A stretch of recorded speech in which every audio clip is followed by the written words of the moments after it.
দাদু এইগুলো তুমি খাও আর এইগুলো আমি খাই। দাদু এখানে কত আঙ্গুর ফল রয়েছে, আমার আর দুটো আঙ্গুর ফল দাও। এই শোন, এই আঙুর ফলের দিক তাকাবি নে, এই আঙুর ফল দিয়ে কালকে ইফতারি করতে হবে। দাও না দাদু। অত বেশি বুঝিস কে, যা বললাম তাই কর। শোনে, ভুলেও এই ইফতারির দিক তাকাবি নে, এইটা দিয়ে কালকে ইফতারি করবো। আরে দাদু তো সত্যি সত্যি নিয়ে চলে যাচ্ছে, এখন আমি কি করি? আইডিয়া। ফোনটা একটু চার্জে দেওয়ার দরকার, ফোনটা একটু চার্জে দিই।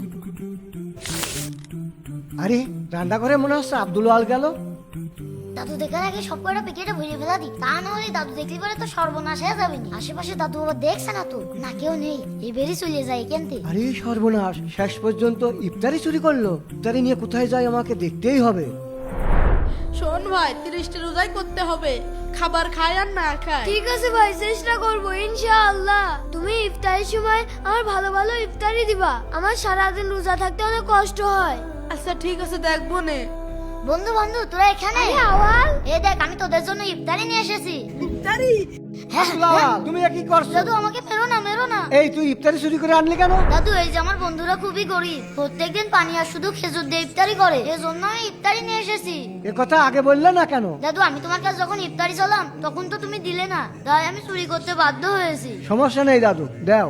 দাদু এই নাও, এই ইফতারিগুলো তোমরা রাখো। আজকে থেকে তোমরা দুই ভাই আমাদের সঙ্গে আমাদের বাসায় একসাথে ইফতারি করবে। সত্যি বলছেন দাদু? হ্যাঁ দাদু। দাদু চলো আমরা বাড়ি যাই।